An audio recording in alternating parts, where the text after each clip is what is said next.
And joining us now in studio, Bruce Philp, author of Consumer Republic, Using Brands to Get What You Want, Make Corporations Behave, and maybe even save the world. Hello again. Hi. Yesterday we talked about why brands are important, why we should care about them. Today I want to focus on the title of your book, which is Consumer Republic. Fast forward 50 years from now, what does Consumer Republic look like?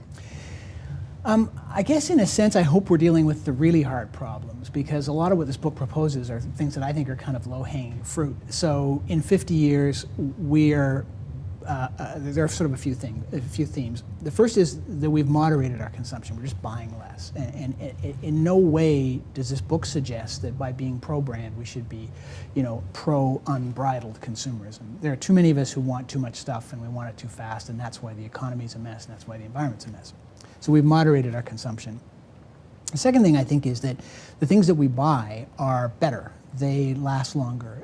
They can be repaired. They are more celebrated. They have more prized places in our homes. And in this sense, it's a bit of a throwback, to the 30s, I suppose. And I think the third theme would be that corporations, seeing this, realize that they have to now earn profit by creating value rather than making a profit by simply being better at making stuff. I have to say that you said, buy less. You're a guy who spent a career in marketing and advertising, and now you're saying, I envision a time when we should be buying less. Isn't that kind of career suicide for you? Well, I hope not. I think that the people I do business with mostly like how passionate I am about this thing we do, this branding and marketing, because I actually do think it matters. I think that a society without consumerism is a terrifying place to live, and history shows that's true. Give me an example. Well, one of the resources that I used was a work by a historian named Peter Stearns, who looks at the history of consumerism and where it kind of all begins and what it sort of means to the societies in which it's emerged. One of the most striking things I learned from this was that consumerism, next perhaps to control of the media, is one of the most important things a totalitarian regime tries to get a handle on. So if you want to crush people under the hobnail boot of some kind of forced ideology, take control of the media. That's the first thing. And the second thing you do is prevent them from going shopping. And indeed, whether you're talking about current societies that are sort of currently conform to that description, like North Korea or Iran, or older ones like Nazi Germany, there is a striking consistency in their opposition to consumerism.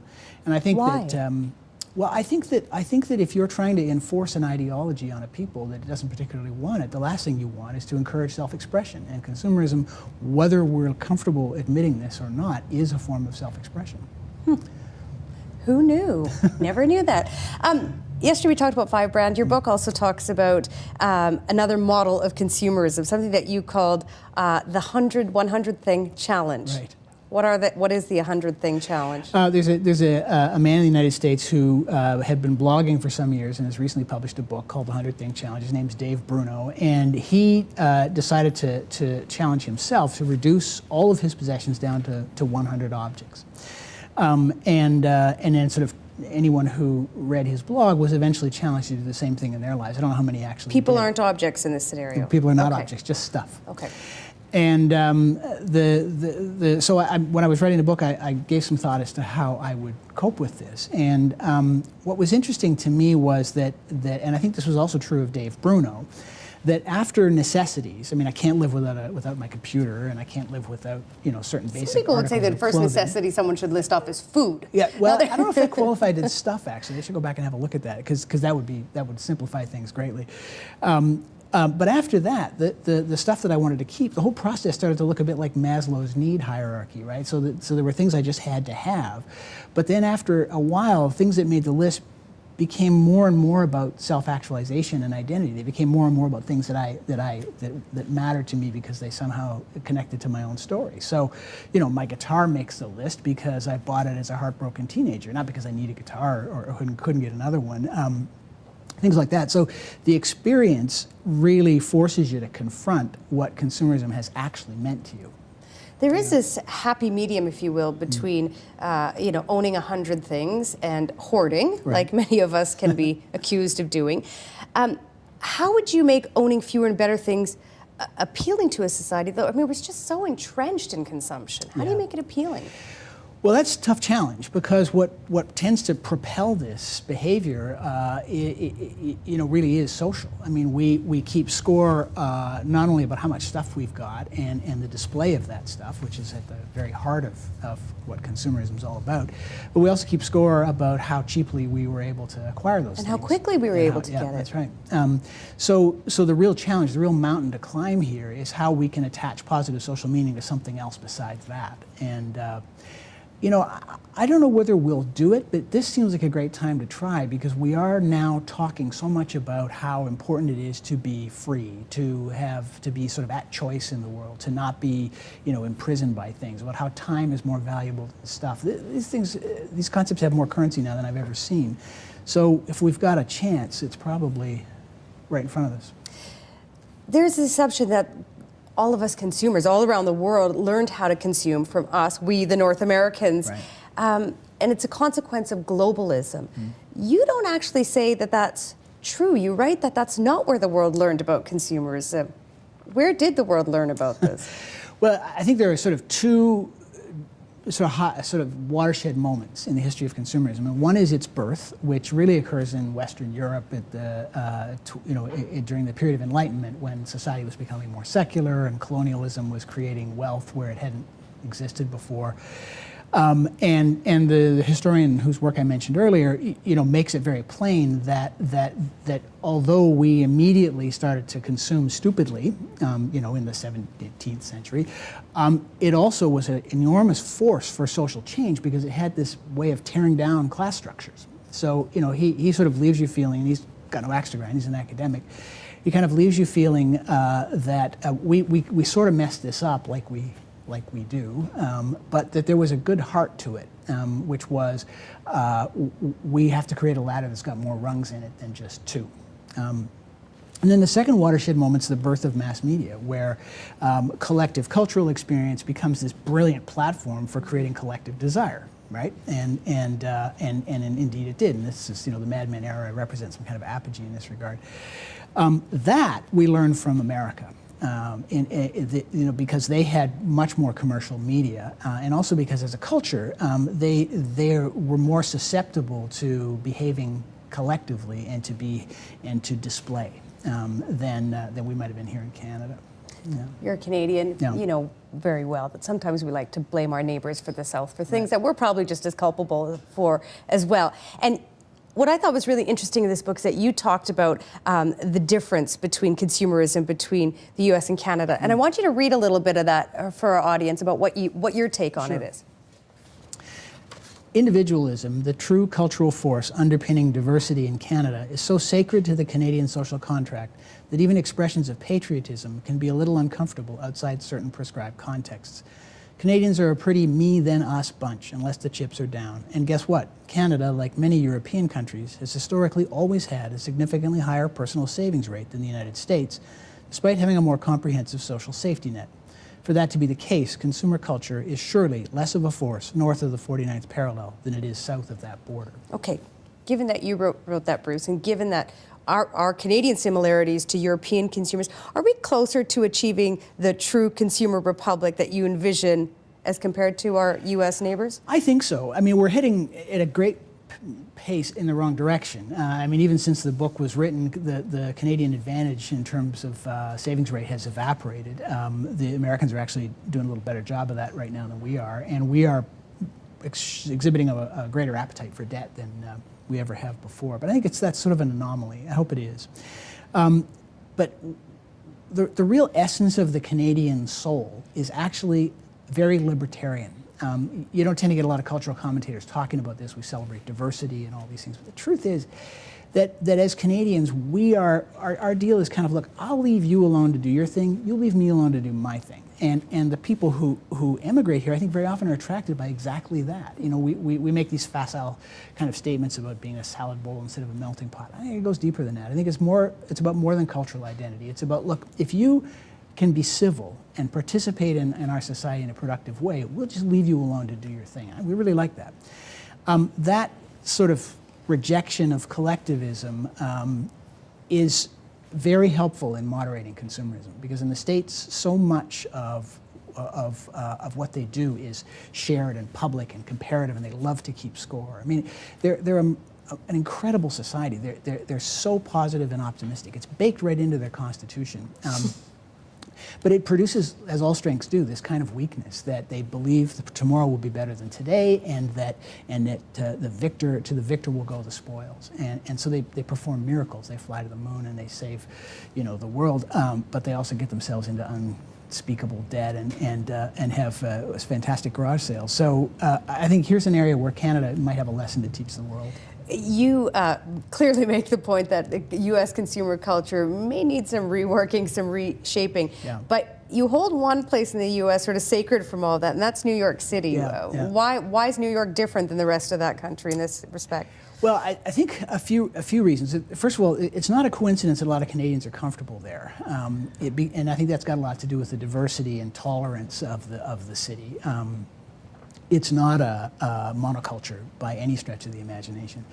And the other thing is that that display is very difficult there. If I live in a suburban neighborhood outside Atlanta, Georgia, I can have a vast, perfect lawn, and I can have a driveway with 3 cars in it, and I can have a house with all kinds of gables and furbelows, and you can drive by and you can guess, within $100,000 or $2,000 how much money I make, or at least how good my credit is. In New York City, that's not possible. And not only that, but the city somehow seems to decide to confuse whatever signals there are, so that you'll see Hollywood stars looking like homeless people getting coffee at Starbucks, and you'll see people who are absolutely nobody at all looking like they've walked off the cover of a fashion magazine. I love that. I love the subversiveness of it. I love that they've chosen another language for status, and there's no question that New York is capable of its own excesses. But there's something pretty cool about that, I think. Do you see great differences between Toronto and other Canadian cities, towns, rural areas?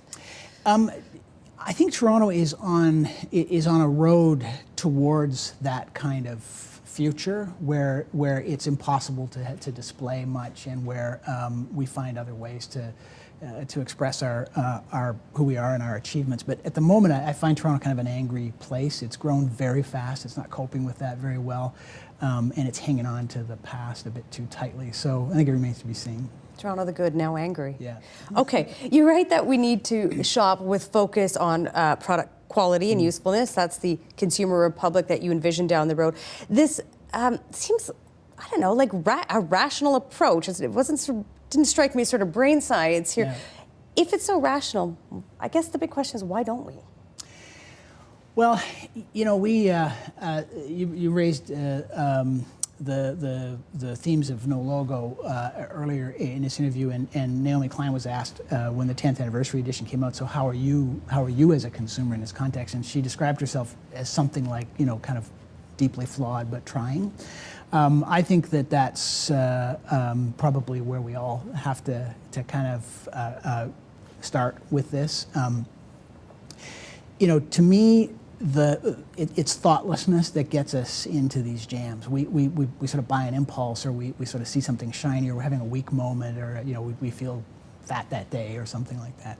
That's just human. We just have to try to make an effort to override that, because when we buy things that are beautiful, that, as William Morris said, deserve to be in our homes, those moments are quite satisfying. We don't feel the need to replace that stuff very fast. We still love it 10 years later, and it speaks for us. We enjoy displaying it. I would far rather have my stuff say that I'm a discriminating, tasteful guy than that I just got a lot of money. Yeah, when I go to the mall, focused. I'm going to the mall to get something, but then I get waylaid by a sale sign, or that looks nice, and I go there. And again, I know I'm doing it, but yet I can't seem to exercise any sort of self-control. You make the point in the book that there are other ways that consumers can be heard and make a difference. So give me some advice. How do I restrain myself? From consuming inappropriately, you mean that sort of thing? I think that's a lonely moment. I think that there's probably a how-to book in here somewhere about not going shopping with your friends and about avoiding sales and things like that. But I really, not to sort of sound mystical here, but I think the better you know yourself and the more comfortable you are with that, the more well-adjusted a consumer you're going to be. So I think it kind of starts there. And I want to just shift a little bit. In the past year, Google has been in the news a lot. You gave a couple of talks at Google recently. But they've been in the news because of the information it is gleaning from us consumers when we're on the net through our searches, and then sell that to marketers. Right. Some Google users have said, wait a minute. I don't want this, what I do, being sold to marketers. But you say that we don't actually need to be worrying about this. Like, let it go. Why do you say that? Well, I mean, I too am ambivalent about this. On the one hand, it is weird to be surveilled like that and to have that information traded around as currency, and it does feel like it's a great opportunity for abuse. But on the other hand, what I love about it is that in more and more and more, our behavior, the things we want, the things we believe in and are important, and the things that we trust, are driving the corporate agenda. And the internet has caused that to happen. I mean, even Google's own search algorithm depends on a form of democracy to work, right? So, participating in that is probably on the whole a healthy thing. What I like to say to people is that you have to understand that this democracy is a young democracy. And in young democracies, there is abuse. There are tyrants, there are people who cheat and stuff ballot boxes and do all kinds of other things to beat the rules. That's happening online right now, but that doesn't mean that the underlying democracy of the internet is a bad idea. And what this asks of us, unfairly, because goodness knows we got enough else to do. But what this asks of us is to participate in a really mindful way and make sure we're not rewarding the scoundrels in the process. You mentioned social media earlier. What's the best example you have of how social media has resulted in a brand taking action? The best example that's a good news story is actually from the airline business. I think many people are very familiar with the United Breaks Guitars episode that occurred a few years ago. A musician from Nova Scotia on his way to Omaha, Nebraska, stops in Chicago. United Airlines baggage handlers break his guitar, and he spends a year trying to get compensation. They refuse, so he writes a song, records it and puts it up on YouTube. 4.5 million views later, United's renting the video as a training tool and paying him back for his guitar and all that stuff. So it's a fairly famous story. What is less well known is that another airline called Southwest Airlines had about maybe 2 years later had the roofs peeling off its airplanes in mid-flight, and there were no fatalities, but the planes landed and everybody was safe. But the fact was that possibly because of the heavy use the planes get, because it's a discount airline, that there may have been some structural failures. And this story hardly broke the front page. Why? I think the answer is that Southwest had put an enormous effort into engaging people online when there wasn't a problem to solve, had built a lot of goodwill, had publicly intervened on behalf of passengers who were in trouble for one reason or another, and sort of made themselves kind of a legend in terms of sort of human-to-human engagement through social media, so that when the bad day came, people said, this just doesn't fit Southwest's narrative. They have to be the victims here. They're not the bad guys, because all this other information that I've gathered over the last few years suggests that exactly the opposite.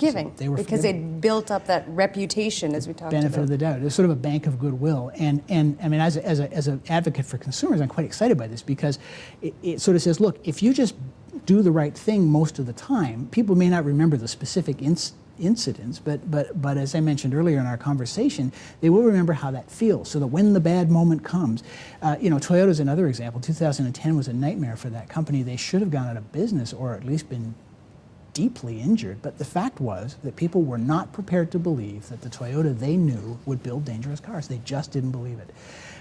So we now have a mechanism for brands to build up that goodwill, but that mechanism depends on us. We have a variety of choice in a lot of realms of what we buy, coffee or shoes that we wear. There are some industries in Canada where we have very little choice. Telecommunications, I think, would be the most obvious example. Airlines that you just mentioned. How much power do we have in those situations where we have a lack of choice? Well, not very much. When I speak about this in Canada, this is an easy sell. It's a little bit less so in the United States, but my feeling about those examples is, if you want to know what the world's going to look like if we don't care about brands, call the phone company. because here's what happens. When a consumer disengages from a category because they just don't care for whatever reason, or they're offended or they're angry, the category will become focused on operational efficiency and on price. Right? Because there's no reason to market anymore because we're mad at them. Well, when a category focuses on operational efficiency and price, it tends to consolidate. You get fewer, bigger players because only scale gives you profit by doing that.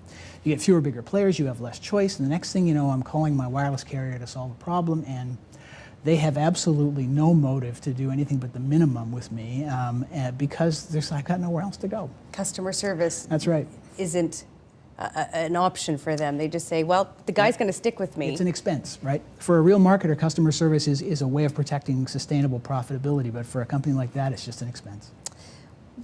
What advice are you going to give me then when I deal with them? And I mean, am I just stuck? I mean, are you really saying I'm absolutely powerless in that kind of situation? Well, in a lot of those categories, there is some choice in Canada.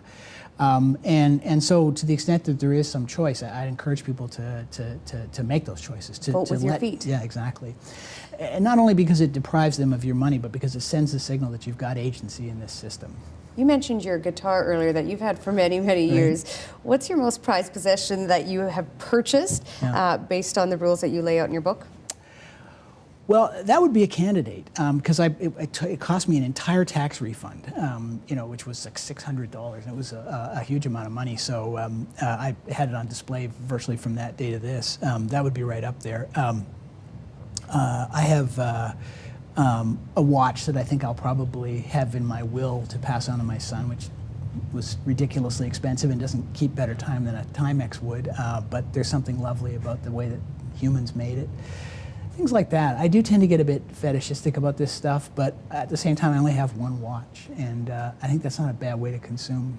I have a lot of watches, and one might have said, you only need one watch. I said, yeah, but I got 2 wrists, so there you go.